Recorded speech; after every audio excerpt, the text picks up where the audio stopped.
Ready to begin. Mandar, if you'd want to sort of start. Welcome, everyone. And we're looking for this to be a very interactive session. So I would encourage all of you to please send us your questions in the question box there, or if you'd like to make any comments, that as well. And we'll hopefully try and address all of them, or we'll try and send you notes and make sure that we cover everything. So, Mandar, we're ready for you. And yeah, let's begin. Okay, thank you, Janki. I hope this is I'm audible well. Can you confirm, Janki? Yes, everything's wonderful. Thank you. Thank you so much. Thank you. So, welcome, folks. Good evening, audience in India. Good morning, folks in the US. Good afternoon, folks in the UK and Europe. So, thank you for joining this webinar. Let's try to make it as interactive as we can. So, let me give a little background about what we're going to do today. Let me first quickly introduce myself and my colleagues. My colleague, Devan. So I am the VP of Digital Transformation at EaseEst, and I look at providing and building digital transformation solutions for enterprise customers. Jayavant Deshpande, who will be also part of this webinar, is Chief Operating Officer and Chief Innovation Officer at EaseEst. So while before we begin, I just wanted to set the background and the context. So you look today as the industry goes more and more for digital transformation, they're making complex landscapes, they're increasing their business process automation, they're introducing more and more business processes. And in all, what's happening is, yes, on one hand, the productivity of their applications and business processes is going up. However, the organizational productivity it's getting impacted because the complexity of the business processes, the digital transformation, the actions and different activities that it introduces for the users and for the business application users, for the IT users and for the applications themselves, it's increasing by leaps and bounds. And because of which there's a real necessity to look at the actual organizational productivity, whether it's going up or down, and maybe a fresh a very new, different approach to take a look at how organizations perform or their business operations or business execution. So the way we are going to do this is we're going to talk about a fresh new approach. But before we do that, the role I would play is I would bring to the table the problem that industry faces today, the complexity of the digital transformation and business process implementation landscape that business faces today, or the businesses face today. And I'll bring in the problems about how and where the challenges are. And I'll ask Jayavant to basically introduce us to a new way of doing things and also talk about how to fix those challenges, how to look at those challenges in a very different manner. All with one plain goal, to improve the organizational productivity. And that's what we will do in the webinar today.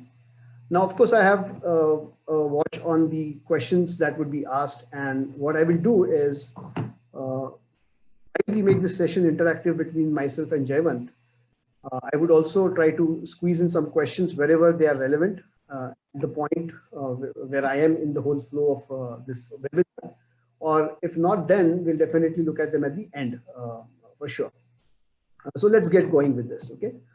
Now, when we talk about organizational productivity, or we first need to talk about what is meant by organizational productivity. But before we do that, let's talk about business processes.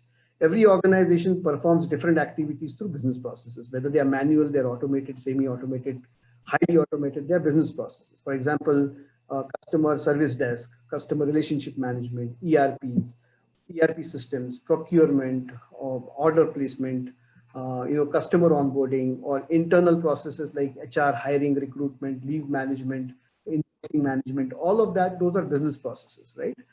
And a business process is basically a combination of activities and actions that are performed by business applications and users to achieve a certain outcome, right? Now, when we talk about organizational productivity, what we actually need to talk about is how to measure what we do as tasks So let's look at task as the atomic unit of work or productivity, which means if you can measure the task in terms of time and cost, then we would also be able to use AI very efficiently to play a vital role in suggesting how to implement or how to improve the organizational productivity, and even play a role in actually improving the organizational productivity. So, if we can break down business processes in terms of tasks, the time is taken, that the time it is taken to perform those tasks, the cost, the effort, how frequently it is to be performed, how the performer is performing, slow, fast, what's the pace of execution of that task. If we break down all the business processes into that, we can actually start measuring organizational productivity, which today is a challenge. Now, if you look at business processes today, um, they're either manual, they're automated, they span across multiple applications. They basically require user inputs and actions from multiple users, because that means there are multiple decision-making points. As an example, if a requisition for an open position has to be put in, it has to be approved by multiple approvers. It has to be then triggered into putting the candidates' interviews in schedule and so on. The business process, and there are multiple actions and decisions, because of which now you are introducing dependencies across these actions, across these activities. There's a chain of activities where the later activities are dependent on the earlier activities, and they could get bottlenecked. They could get held up by users if the users don't perform their task or their part of work and activities in certain business applications on time. So to get around this, people or the organizations, as we all know, in the organizations to use doing this, you build custom software, or you use a workflow-based system, or like ready to use and ready to configure systems like Salesforce, ServiceNow, Freshdesk, and so on. Or you could create homegrown workflow-based softwares, or a mix of both. Now, if you look at challenges, yes, you can go on implementing one business process from manual to automated using one of these solutions or custom software. But what's going to happen because of that is you're going to introduce multiple challenges. First of all, this business processes span across multiple applications most of the time. Even though they span across a single application, there are multiple touch points because users are going to perform multiple tasks. Somebody is going to raise a request, somebody is going to approve it, multiple levels of approval, then somebody is going to do something on it, there's a decision-making tree. So there's going to be multiple touch points. So this is one of the reasons to cause delays. Now, what to perform, which task to perform next, where to find it from, because there are so many tasks one user has to perform, a manager has to perform multiple tasks, a supervisor has to perform multiple tasks. So where to perform the next task becomes another challenge that actually introduces longer delays. The actual performing of the task, the activity of executing the task may be very small, because it's a known activity. But switching between touch points to perform the next task, that is bottlenecks. There's no real visibility of how certain tasks are dependent on other tasks. There's no view of what potential delays could be caused if you held certain tasks. So lack of measurability is a big problem. You cannot really look at the overdue tasks, the strict deadlines that are to be performed, what's the impact of cost and compliance because of handing up certain tasks. And one of the main problems, last but not the least, is actually there's no way to reassign those tasks, right? Because if somebody is holding up the task, you really don't know who is holding up the tasks and the actions. There's no intelligent way to reassign them to someone else. Or if there is, you have to put in a lot of effort in those applications to create that custom behavior. So that introduces bottleneck. And that's where basically we look at if an industry landscape, right? Like majority of the times the industry any organization would perform multiple business processes, and each business process is a combination of manual tasks and automated tasks. If you look at the real picture today, is there are multiple business processes, like these bubbles here represent a business process each, and the size of the bubble represent the size of the process. And there's a mix of manual and automated tasks, right?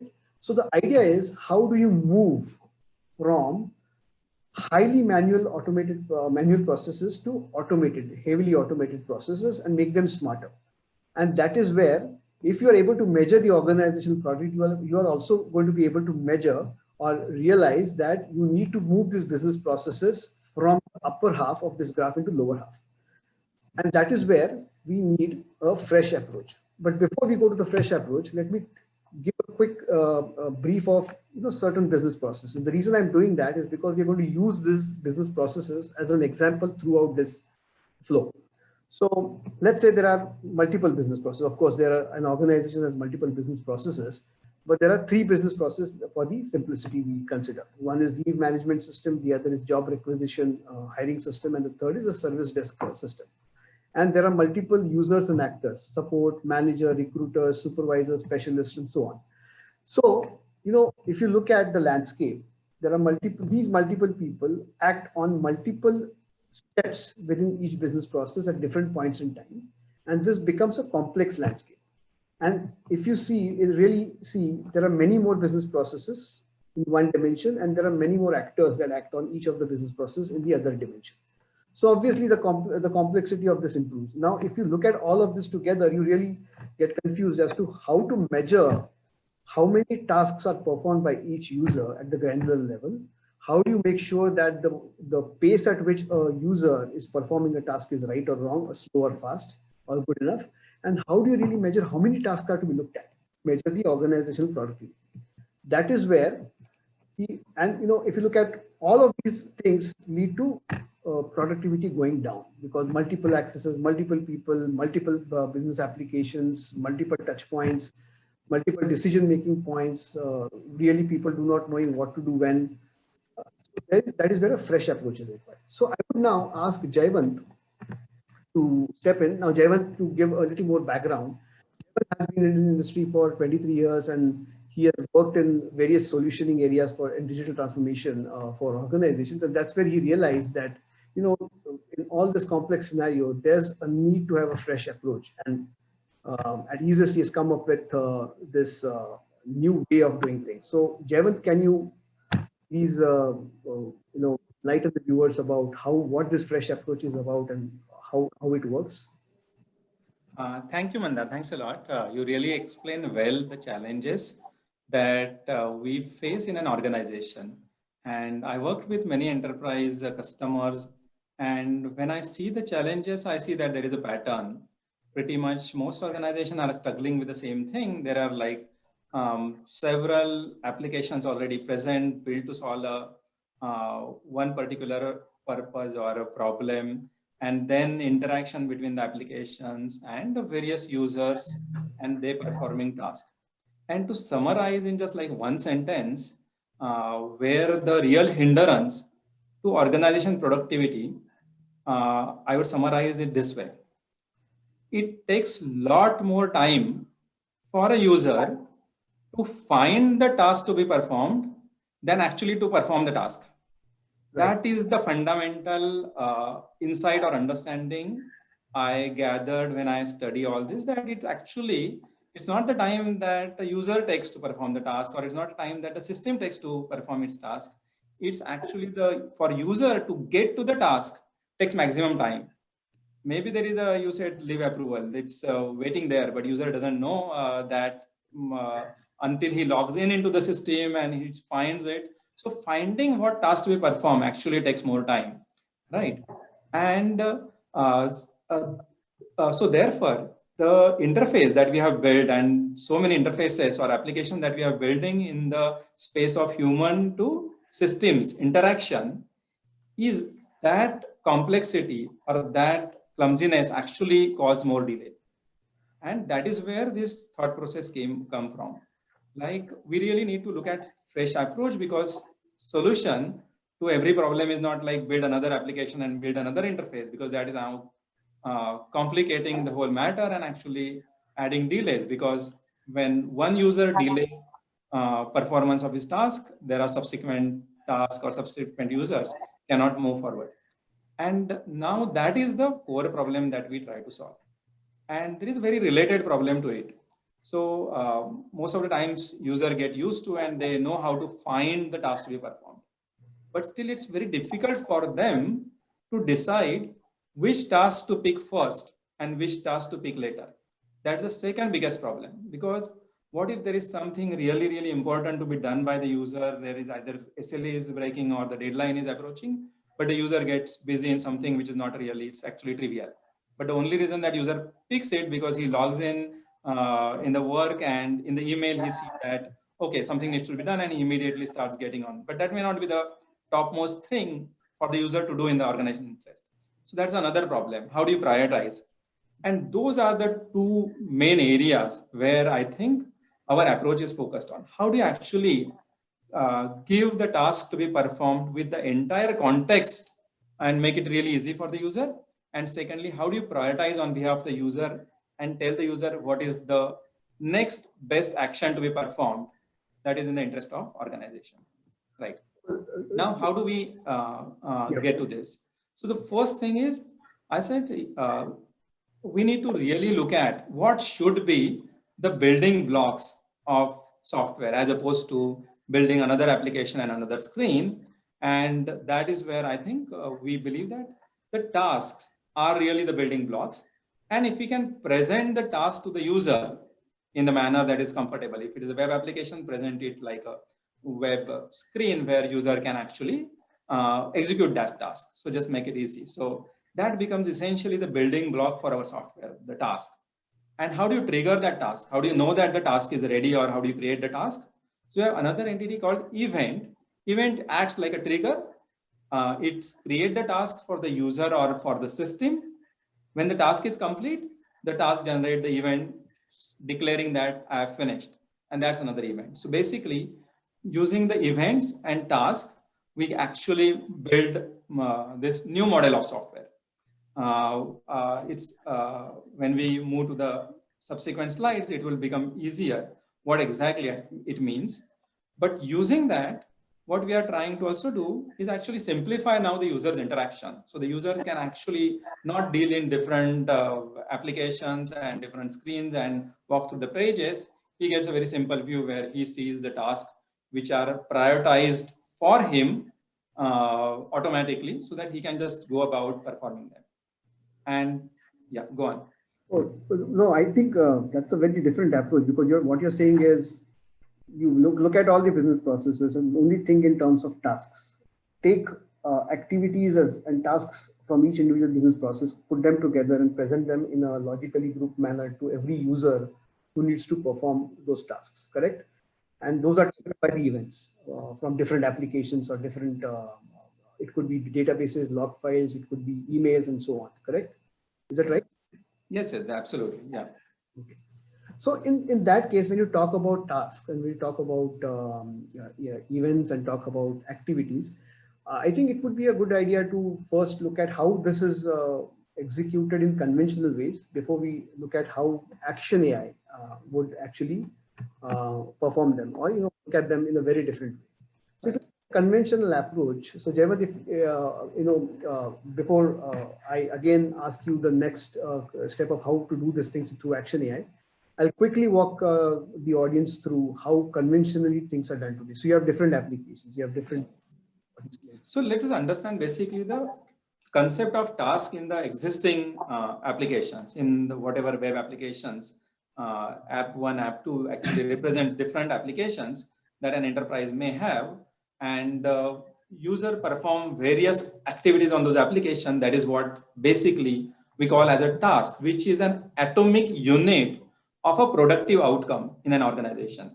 So be it like applying a leave or approving the leave, or be it picking a particular ticket from a service desk, or going to another application, and if it is like a password reset request, going in that application and actually resetting that user's password is a unit of work, which is what we call as task. These applications, web applications or whatever interfaces we build today in enterprises, they help user to perform this task. So Jayawant, I think, yeah, let's show the users how those tasks are associated with different processes. One thing I want to highlight for the audience is that, when you look at business processes, you actually have, as Jayawant explained, multiple apps, multiple tasks in each app. Then when you realize that one application is not satisfying the entire business process, you basically start integrating with the business process. You realize that you need to have a workflow driven engine. You then go one step further and implement and integrate with a workflow engine. So this is how usually the conventional approach processes or progresses, sorry. So now what Jayant you're talking about is very well depicted by this diagram, where for every such business application which is performing a business process, you have its components, like for example, backend and front end. Here we take a look at leave management system, for example. Now, for different people who access the leave management system, the system is going to create their activities in form of different tasks. For example, somebody could have the task of applying for the leave. His or her manager could have the task of approving the leave, and so on, as an example, right? You talk of another system. Basically, this is a service desk system. So you have multiple support tickets. You have multiple things to do with those tickets: approval, rejection, resolution, notifying the customer, and so on. Again, the same scenario. One different big application implementing tickets and servicing and life cycle of the tickets, and how the users perform the next step on the life cycle of the ticket, the process completes. Is that what you're trying to depict in terms of how the systems are organizing these tasks? Absolutely. And also here, actually, Sandeep has raised a very interesting point. Mm-hmm. So, Sandeep, you're absolutely right. So the current problem is it's up to the user to decide what he wants to do, when to pick the task, and user can pick certain things early, certain things late. Systems have very little or no control on that. So even after adding this various BPM or workflow solutions, it does not address the core problem that how do you actually help user or guide user in performing the right task at right time. And that is essentially the crux of the problem that we are trying to solve. I think in the subsequent slides, it will get covered in detail how exactly our approach helps there. How do we personalize it? How do we prioritize it? And how does the prioritization can change dynamically based on SLAs or based on the deadlines and things like that. So we'll talk about that. Yeah, why don't we jump onto that? If you summarized it very well, that multitask, multiple activities for multiple people through multiple applications, huge applications, each having its interface. Yeah, while we are on this picture, so it is very interesting to note that even though we see this in terms of application, all users are essentially doing is actually perform a series of tasks through these interfaces that we have built over time. Now, why I'm explaining it in the conventional way, because this model or this approach is going to be convenient when we want to understand how the action platform works, because it repackages what users do today in a different way, which makes it easy for users to do, but very efficient for organization to track, monitor, and prioritize. And that is why it is important to first understand how this user is still performing tasks using the current set of interfaces. Okay. Right. So we can move on, Mandar, now. Yes, exactly. So, you talked about having a single interface. Now with a fresh approach, you talk about what if all the tasks and everything was assigned to different users in a single interface. So can you explain that thought? Yes.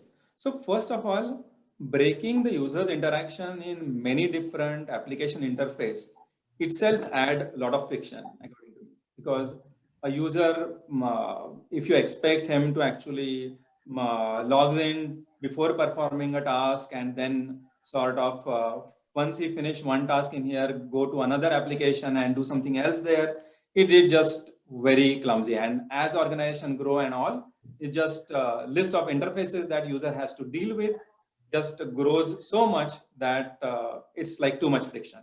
And frankly, just there is no need for it. Why would you build so many different interfaces or touch points for your users and make their life difficult and complicated? And for example, personally, I struggle a lot, especially when we perform certain tasks that are not very frequent. That means you don't log in into those applications frequently. And then it's hard when the passwords get reset and things like that. It's just a nightmare. And what we believe is, first of all, there is no need. You just build one nice, neat interface. It serves a lot of benefit because then user does not need to learn every time you change from one application to another, or different application behave differently. It takes a lot of time for user to get used to the new interfaces or new applications. So the best thing is need to have a same interface irrespective of what applications you are working on. The learning curve is very limited, and that's what the first step we do is consolidate everything into like one interface for the user. So he logs in, he should be able to perform any task belonging to any business processes, even though conventionally it belongs to different application, doesn't matter. And that is what we are depicting here. It doesn't matter whether it is leave management or service desk or order processing. It can belong to the same interface. What we are seeing here also is these tasks can be grouped logically into different processes. So if user want to just see the task pertaining to one process, yeah, he can very easily filter it out. So that way, the interface doesn't get crowded. User can very easily navigate through that. That's much easier than actually. So let me jump in, Jayant. What you see here with the numbers and the annotations, what does that indicate? Is it indicate grouping? So that is the difference. So we are still, if you see, the task is still the same, what we had in the prior context. But on the left-hand side, you see the S or H effectively denotes which business process they belong. And the user on his interface can filter interested process if he wants a limited view. On the right-hand side, that number is very interesting because it also tells you that the activities or the tasks that you did earlier in the application actually expected you to fill in the context yourself. So for example, you are assigning a user to a sort of person to a project, you actually find out, search the list of the project, select the right project, then go and select the right person, and then do the assignment. You go through various screens and various searches in order to carry out that functionality. Now here, when we say that 1 or 2 or 3, it actually denotes not just the task, but a specific instance. The information is pre-filled, and we are talking about a specific assignment of a person to a particular project, and all the data is pre-filled. So which means you get a task with a built-in context and the data in it, so that it's much faster for the user to do. And it also tells you like how many such actions a user need to perform. So I'll give an example of one of the process we are currently implementing for one of our client in travel industry. It's like a date collection process. They need to contact various hotels, find out what invoices, what other details, which address the invoice should go to, and things like that, and how many days person stayed in hotel, things like that. Now, in a traditional way, a user needs to go search which hotel to pick for call, find the details, then contact them, and then fill the details. So what we say is that's not required. User doesn't need to actually go and do this search. We already know, the system already know which hotels needs to be contacted. For each hotel, there needs to be a task, and a user should be assigned a set of hotels to call. And therefore the hotel information is pre-populated. So it makes the user job easy. It also makes the distribution of work very easy, because in today, the same hotels can be contacted by multiple users, because so they have to manually, manager need to today has to distribute like which user to call which hotel, so that they don't clash. And all that is actually redundant. System can do all of that and tell the user specifically, like these are the, for example, 4 hotels that you are supposed to call today. And the hotels to be contacted are automatically selected based on the priority. And that is what basically these numbers denote, like how many such tasks that or actions you need to perform. Oh, fantastic. So you mean to say that if you look at a business process, it has multiple steps. So this system will look at all the business processes and look at how many tasks belong to step 1, for example, group it with respect to which user is going to or should act on it, and present it to him or her through a single interface, correct? Right. It presents it only if the task is due. If, for example, it's not due, it will not get presented. So you don't waste users' time in actually going through or finding whether there is a task due.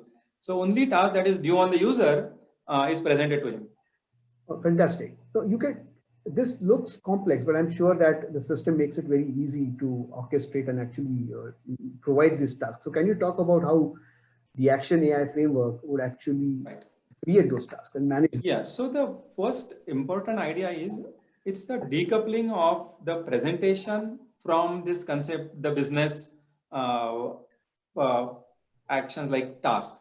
So the interface is separate. So interface does not, it's actually a lightweight interface which does not understand anything about the business. It only is a presentation which know how to present tasks in an efficient manner to the user. And just like you have, like, for example, Facebook or Instagram, where it's post, you see, but irrespective of who your friends are, everybody sees list of posts and they're personalized, like based on my behavior, based on what I like, based on what interaction I have done on Facebook, it presents me different posts. It's the same concept here. Instead of this post here, these are the tasks. And the interface does not know, it's agnostic of what tasks are there in your business. Whatever are applicable to me would get presented to me. But just like Facebook, there is an AI algorithm behind the scene that sort of decide what post needs to be shown to a user. Same happens in Action AI. What we do is, based on the user, we decide what task should be presented to the user. We can factor in what this user's role is, what his past behavior like. We can factor in all this data and decide what is the next best thing for this user to do and present those tasks in a proper prioritized manner. So the presentation of the task is highly dynamic and flexible. And the algorithms can be defined by the organization, or we can also employ AI to sort of make it self-learning. So that is where the dynamic distribution comes in, where you talked about. Exactly. So the repository of tasks is outside the interface. Similarly, the distribution of tasks is outside the interface. So the distribution logic comes from somewhere else. It can be AI or it can be predefined.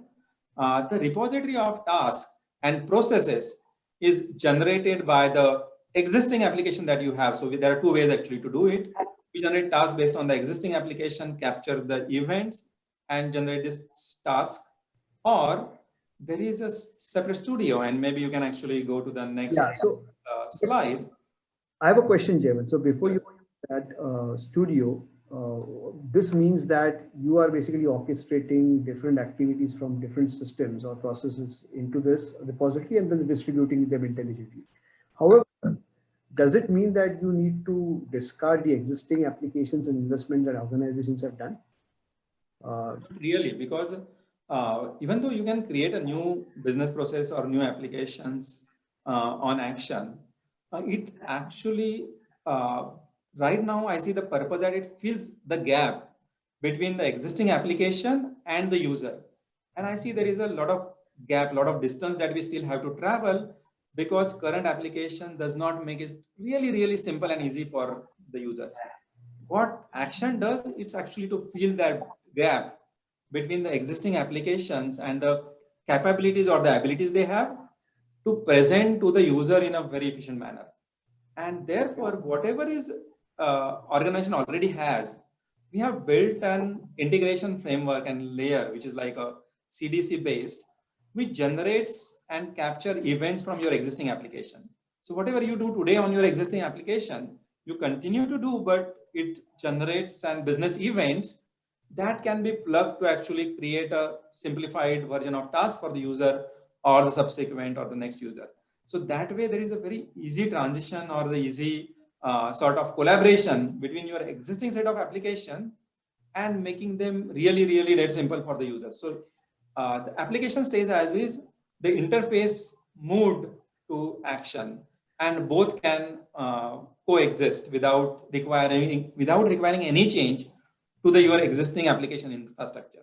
It just slides into the gap. Yeah, that's very good to know, because that puts the question at rest that whether we have to really discard the application. This is actually going to take all the events from the existing applications and then let this platform act upon it, apply artificial intelligence to figure out how to basically distribute those events. You talked about the studio. So we come to AI later, because I think for AI, you really need consistent, good quality data on certain fundamental model or certain fundamental building blocks. And currently, every application is built with its own mechanism. And Right. even no matter, and I've seen a lot of implementation of process mining tools and stuff, the data you get is not that good to really do meaningful AI. And that's why I believe like AI is the next step. But before that, you need to get the house in order. You need to have a consistent sort of foundation of your organization's behavior or your organization's work. And once you get that, then applying AI can turn it into a magic. And this allows us to do that, because when we pull all the events from your existing application and then have a consistent mechanism of tracking every task, capturing event before that, who did this, perform this task at what time, how long it took, when it got finished, how many times this task got performed by this user, and so on, then that data is valuable for AI to do the dynamic allocation using machine learning. But there is before that, there is a fundamental step of capturing that data in a consistent manner. And that is a step one for action. So you're talking about Action Studio, and that is where I basically diverted to the existing system. Yeah. What does that studio do? Okay, so first of all, the natural question is, where do you get this task in the repository? Who would build that, and how does it come here? So we first said that task is our fundamental atomic unit. Now we provided the Action Studio gives a ability to your development team, and development team is like just one way to introduce tasks. There are two other ways, but I'll talk about this is the main way, let's say. Gives the development team ability to just create one task at a time, develop one task at a time. And they don't have to worry about anything else. There is a simple interface. They write custom interface. They have the data point available in the form of events. They attach the screen that they want the user to see to perform that task. They develop it like using web technologies, for example, JavaScript based UI. The data is already available in the form of event. All they do is build this custom interface in the form of what we call as a task, and add it to the repository. Once it is in the repository, the distribution logic decides who all has access to this particular task, who should perform. The trigger is already built in because they have the developers actually attach that task to the business event. So when that event happens, that task automatically get distributed to the right user. And if the user can perform the task, he finish it, the system automatically captures that details, that who it got assigned to, when he picked it, when he finished it, what was the outcome. If, for example, he's not the right user, he has the ability as a part of this interface to reassign it to somebody else. The system can make a record that, oh, maybe the task got assigned to wrong user, and next time it can even smartly assign it to the right user, and so on. So those kind of smartness can easily be built in, but that's how it works. The studio is mainly for the developer to create a really sophisticated task interface.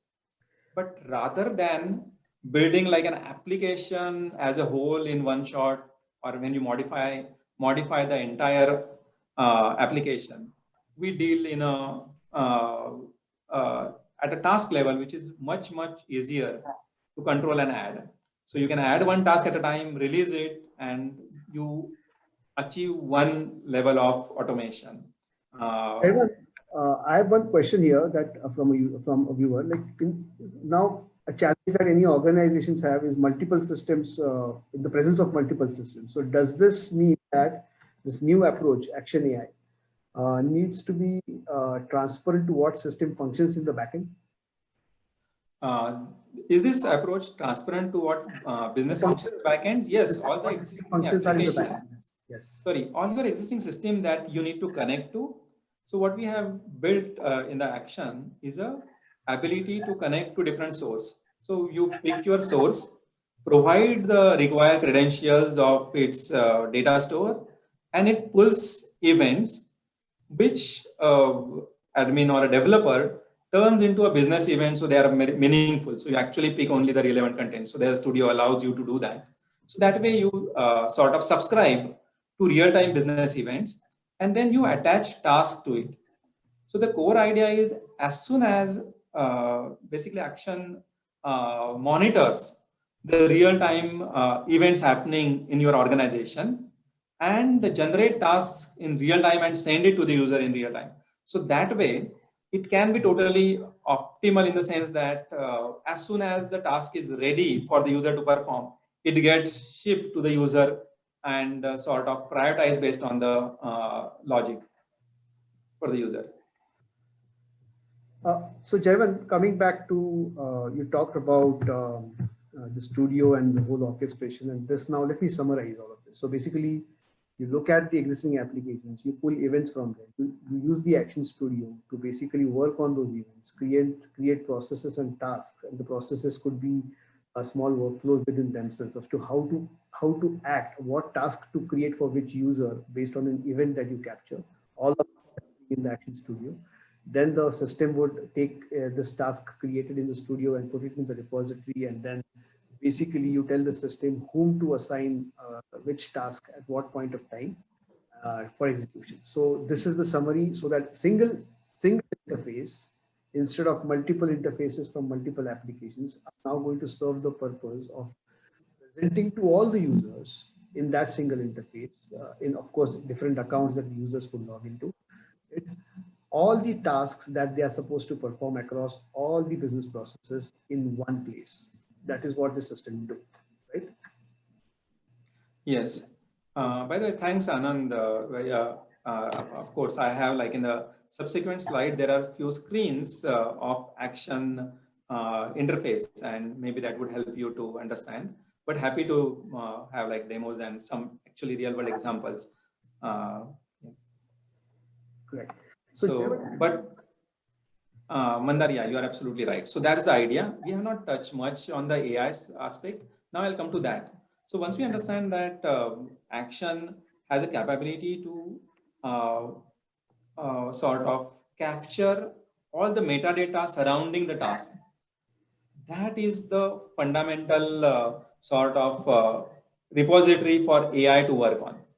And now once you have that information, like which user does what task and how many times he has performed and all that, then what you can do is the AI engine can continuously look at what user is doing to that task. What was the incoming event or message? What is the outgoing message, and what user has done? Once it has captured sufficient data, then the AI can self-predict what the user is going to do. For example, every time you get a leave, and if I'm just making a very simplistic example for everyone to understand. Say, for example, the user is approving the leave if it is less than 15 days, and if it's more than that, it either rejects or asks for more information. If that is the pattern, AI can actually pick such patterns. And while the user is doing the task, AI engine can actually also do that parallelly and calculate its score, like how correctly it's actually performing the task. And it can in itself say that, okay, by now I'm actually ready. I'm pretty much predicting what user is going to do. And there is actually no need for the user to do it, because what he does is always very deterministic, very standard. And I can easily replace the user. Then that AI engine can actually tell user, why don't you rely on me, or do you want to actually either automate it in a deterministic way, which is one thing we allow, that when the user sees that, okay, every time I want to actually do so and so thing on this task, it is like a mini RPA attached to one task. So user can just program himself in a business language without really understanding that he's programming, but he can actually tell that task that next time do these steps, and I don't need to see the task anymore. System, you do it. So that is one way we have built smartness or intelligence. Second way, when there is like a user decision making is involved, it can let AI also predict, and when the AI is ready and user is happy, user can say that, okay, you take over. I don't need to keep on doing the same thing again and again. And that is our solution to these highly repetitive tasks. Why do the same thing again and again? When you can automate so easily. You don't need developer for that. The business people understand it's way better. So if you look at in this window, this is how the task looks at, and there are just two examples of how the task interface looks at, because it can be totally custom. You can design or develop whatever you want. But when you open a task, at the top of it, you see like three options. A default option is user perform that task manually in a way. He enters that information manually. But for example, if there are certain tasks where user always perform it in a certain way, it say that record what I'm doing and do that same thing next time. If I'm only clicking approval of this email reminder, just next time don't ask me, just record what I'm doing, perform that for similar task, or it can conditionally do that. So that is one way we can automate without actually having to code anything. Second way we automate it, let AI play the task. And when the AI is ready and I am happy with the accuracy, I'll let AI take over from it. So that is two way we allow automation at a task. But the beauty is sort of managing things at a task level as opposed to application screen or something which is otherwise very difficult to control and manage. So thank you, Jaivan, for answering that question quickly. So I know Anand had to get on to another engagement, and that's why we jumped onto there. But let me bring you back to an important point about when you talk about AI. This system also creates tasks dynamically and creates the UI. Can you talk about the custom UI that you talk? When you mean by because every business process is going to have its own UI. And then you create custom UI. It's going to be one big UI in this application. How does the custom UI behave? Because I know I can understand from this that the system, the distribution engine would dynamically push some forms or this thing, UI elements, and within that it would actually keep tasks. And we have a representation of that later. But when you talk about consolidated UI, can you build custom UI in this, and how would you? Yes. So the Action Studio provides this ability to create customized UI for the task. And that has full functionality. So you can imagine any front-end technology, it can sort of do something similar. We are using Angular, but it can be any front-end application front-end technology that we can attach to it. But it's definitely possible to create highly sophisticated and custom interface for the task. But that's all you have to do. You can not only create, you can test it on the fly. So you test it. Once you think that the interface is working fine, you deploy it, and then you can arrange its role or modify it later on. It can be managed at that task level, like who should get access to this task, and of course, what is the trigger for the task, which is always built in.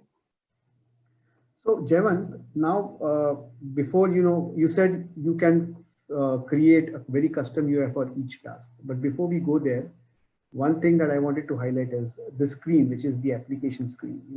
How does this show you different business tasks from different business processes, all bulk, grouped into logical groups? Can you talk a bit about this? Right. So this is the most important screen, because this all user is going to see. Right. Once a user from here, user go into the individual task domain, but this is the key screen. It's like, now you can relate to it like it looks like maybe in logically at least like a Facebook or Instagram, where what you see on your at the top, let's say, you can see different processes. So I told you, like, you can group or compartmentalize all your tasks into different processes. So you cannot create tasks without attaching or without having a process attached to it. So which means if I'm only interested in one process, you can always see one process at a time. It's like logging into one application. But if you want to actually log in into two applications tasks simultaneously, you add more processes, and there is a way to select one or multiple processes that you want, or you can just have all. Doesn't really matter. Based on which process you see, you are seeing on the left-hand side, there is all this, it's called activities, but effectively it's all the tasks that you are seeing there. Like contact hotels, for example, is a task. which is a part of a debt collection as a process. So I told you, like for one of our client, we are actually building this debt collection process, and you're seeing all the tasks in that process. Now on contact hotel, you're seeing that there are 8 number attached to it. What that means is, as a user, I am expected to contact these 8 hotels today. Once that list is lower, new hotels get added to that list automatically. User doesn't have to do it. It's just that because, for example, there are thousands of hotels to be contacted. We don't want to bombard users with all of them, which currently the system does, and then user has to find which ones to contact. Here we actually use the same logic. On what basis user should decide which hotel to contact? So we say that it's based on which hotels gives client most commission amount. That hotel should be contacted first. So that is pre-decided. So based on that, only the hotels having the top or the highest commission value for the company appears here, where the earning or revenue is less. They don't even appear as of now until we reach there. So that is what is the dynamic prioritization. Okay, so that's fantastic, because then the first task would tell me which hotels are in debt collection. The second group of task activities would tell me that they are in the next step in the debt collection process, like the send first reminder. One question I have is, you said AI is intelligently looking at how users are performing these actions. So the next time I log in, now here Abhinav has logged in as a user, for example. Next time he logs in, the order and the priority would be different. Would it need to be? Yes, for another person, that's a good question. So for another person who is part of the same team and doing the same kind of activities as the user one, he will also probably see the same list of activities, assuming they are due. For example, there are just these 8 tasks for contact hotels. He's finished all the 8 and there is nothing more. He will not see contact hotels. He will see the next one in the line based on the priority. What is really important for the organization that comes up at the top. Even in the list of hotels that you see, they are ordered in the form of prioritized. Le Méridien probably is the most important for this organization to be contacted. But for the another user will not see Le Méridien. And today we have that problem because both the users log in into the same system and sees the same list of hotels. That can create conflict. We solve that automatically because the second user will not see Le Méridien. Thirdly, a user doesn't need to actually fill in that information or pick Le Méridien from the drop down and then work on it. System already knows that Le Méridien to be contacted, Le Méridien already there when he clicks, the details about Le Méridien already populated. So that is what we mean by having the context totally ready in front of user and only ask for the information that is with the user and not with the system. So that's how this UI works. And then UI can do various things. Maybe you want to override priority. You say that, okay, this is important, but I want to flag it because this is what I want to do. So you can flag certain tasks. You can actually define SLAs that, okay, show me the task before this due date or show me the task after 7 days. So you can actually do various things related to task yourself to reshuffle the priorities provided to you. Or if you are going on leave, you just say that all my tasks of this nature should go to user 3 and then the system for the next 7 days, and the system smart enough to do it on its own. So Jaimin, just a time check. We are around almost at 8 p.m. So coming back, let's look at some of the things a little quickly. So in terms of, you said UI per task. So is this what this is depicting? So you pick up the task, which is Le Méridien debt collection, contact hotel, Le Méridien, San Francisco. Or you pick that task, and what you see is a custom UI that is built specifically for that task. Right? That's correct. Okay. And we jumped on to the next slide, which shows UI, which means that one step you go ahead, and as a user, I'm continuously contacting hotels and I'm taking certain decisions. I could then engage automation or allow AI to learn with time what actions I'm performing and basically take decisions itself. So my actions would be learned by AI would be learning what I perform as a user. And the next time I can say, okay, now AI, you are ready. Start performing the task yourself.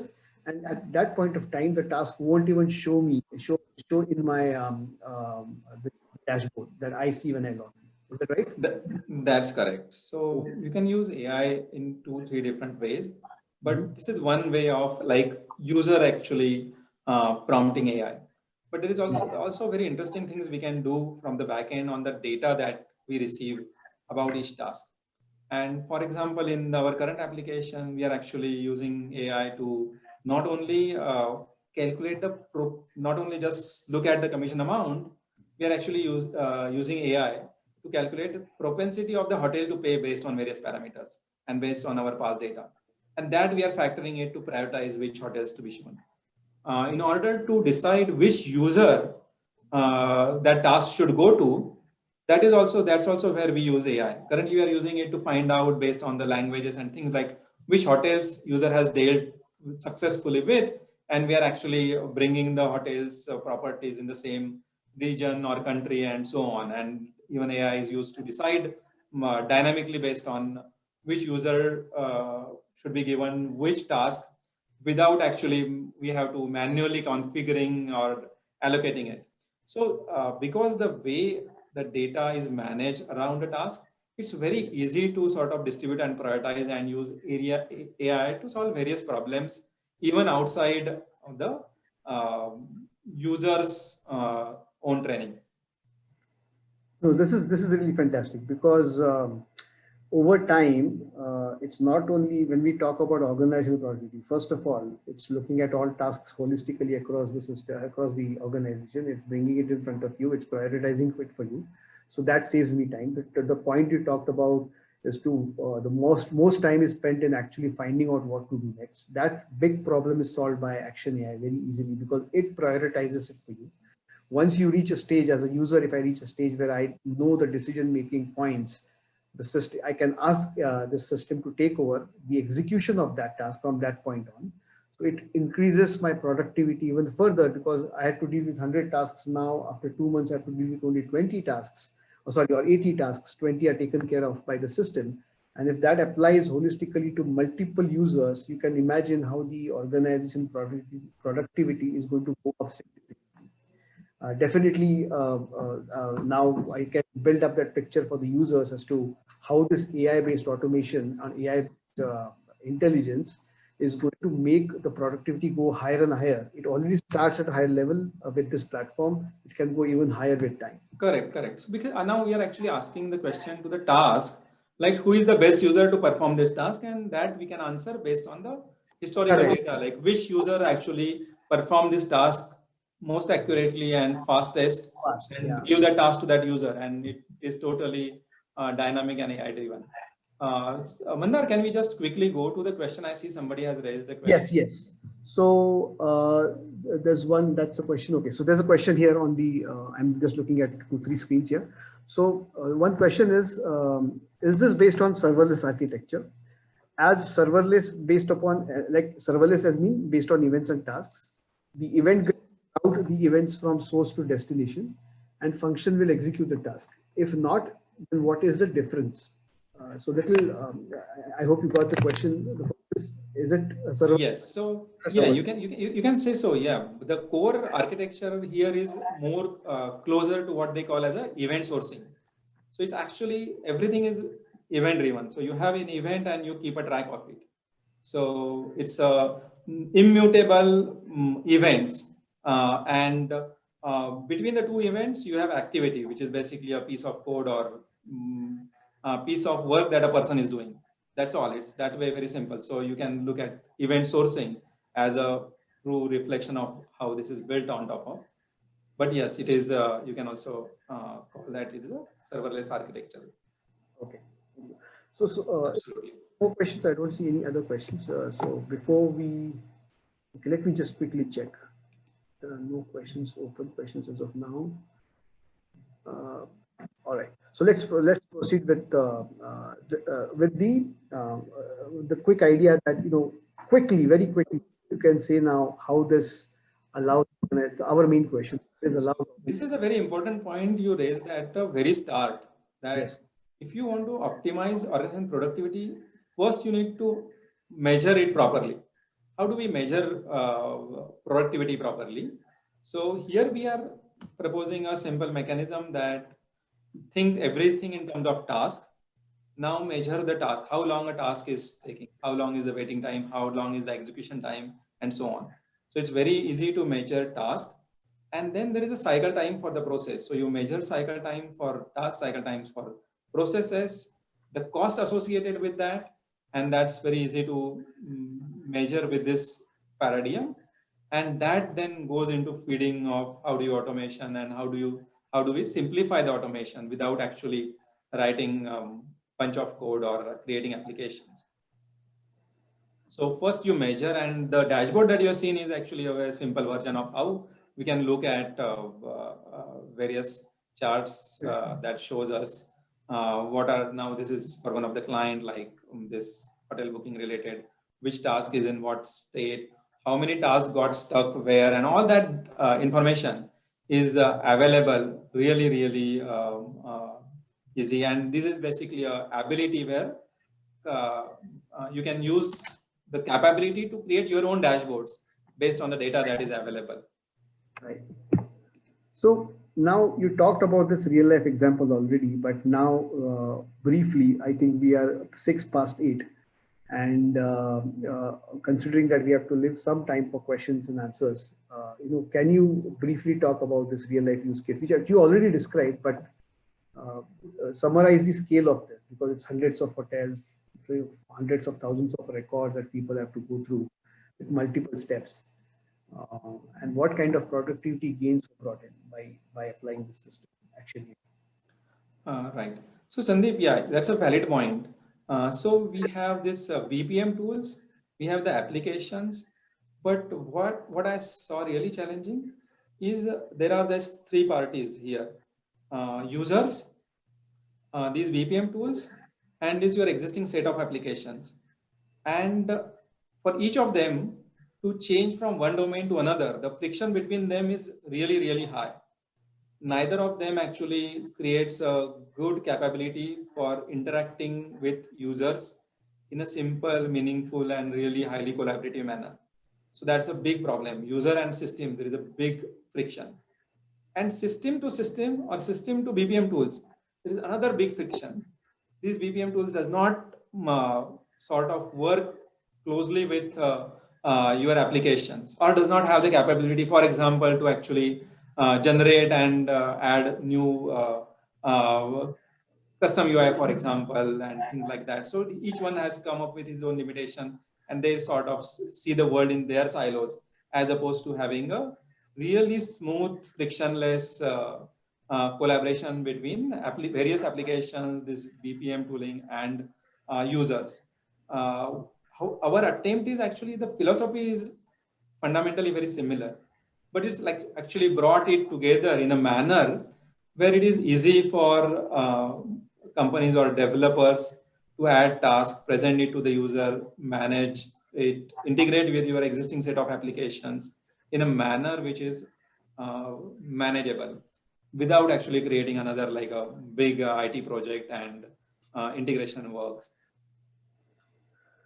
So now this brings up an interesting question. I know you were answering a question which says about it. This is now. Sorry, Mandar, but I thought those were like so interesting questions. So no, absolutely. And I have a relevant question. You talked about, just to reiterate, since you talked about, industry has been talking about BPM as a big thing and how it solves your business execution problems and productivity and so on. And this is followed by data-driven process. What we see in the industry today, you have different processes, BPM, non-BPM based, and now it becomes so complex that really, even despite having these processes, you really cannot measure which tasks are stuck where, with whom, and why. And so I have myself worked on solutions where to solve this problem, you have implemented data warehousing, because you collect data about all those events from different solutions, different systems, and then create a dashboard which tells you which system is stuck where. Now that problem is because all these things together cannot give you a holistic unified picture, you need to create a data engineering mechanism and the dashboards to view where they are stuck. Correct. definitely see that Action AI, with its ability to give those dashboards, can solve both these problems in one system, in one place. Is that right? Right. Yes. So see, what happened is people relied because the applications are inert. They are not smart. They don't tell user what to do. So people have no choice, or the companies have no choice, but to build notification mechanisms. So how do you get how people know about what work to do? They look at their emails. What is email? Email is just a notification telling user that you should do so and so. Can email be used to actually do that work? No. Same thing is even a lot of BPM implementation. You see, all it is to actually because you need smart notifications. They cannot go inside the application and bring the screen out for the user to do the work, right? Max, they will pass the link like, okay, go here to do certain things. But that's as far as we go. Now the difference between notification and a task is the tasks are potent. They are capable. They can actually not only it serves as a notification or a trigger to user, that is the same thing where user actually do the work. And that barrier hasn't been broken before. And that's where I think Action is different, that it does not have that barrier. The notification is a potent notification. That's why we call it an action. It's not just a mere notification to tell user that do something somewhere, but do this thing right here and this is how. So that is a fundamental difference. It is subtle, but it is very powerful.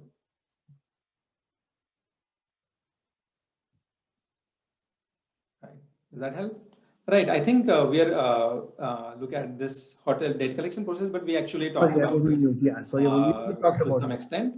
Yeah, and exactly. being conscious of time, I think we can skip that. But skip this, correct. So I think, do we have any more questions? We don't have any more questions as of now. I think we have come to the end of this, what we wanted to talk about. And what I would like to say is, you talked about how multiple applications existing business processes can be leveraged.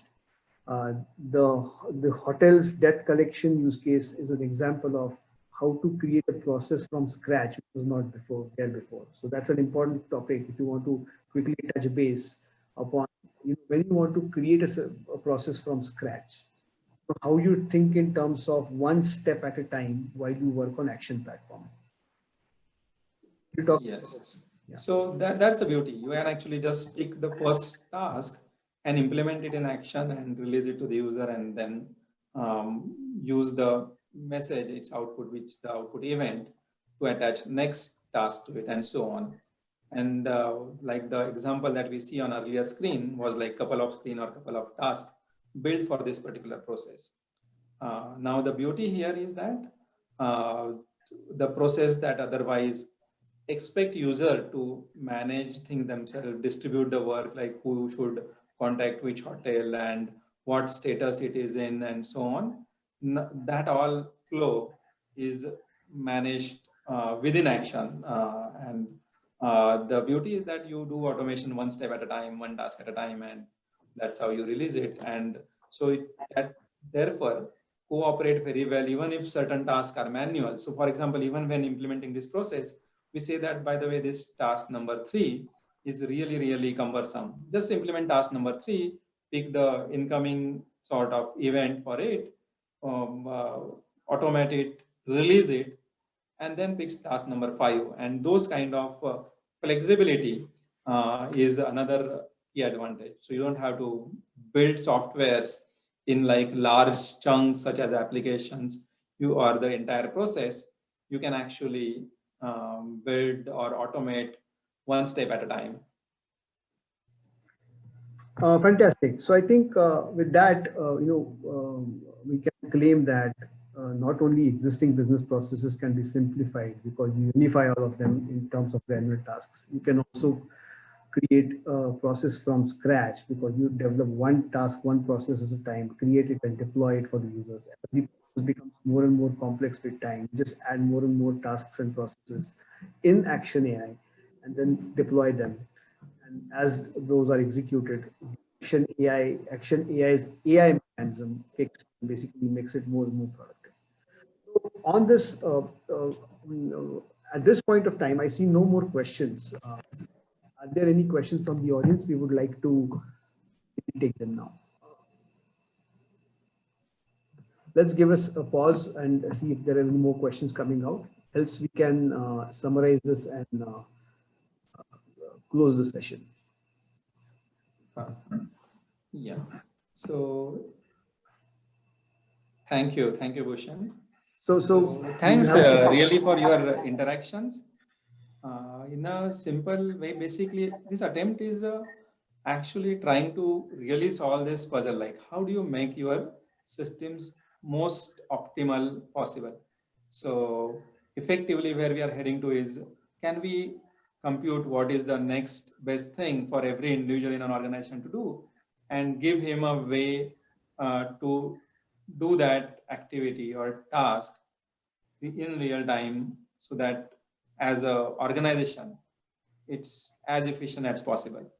So naturally the processes would run faster, less cycle time, and we can actually track and monitor processes better. So there are a lot of benefits, but the core where it's heading to is to just find a way to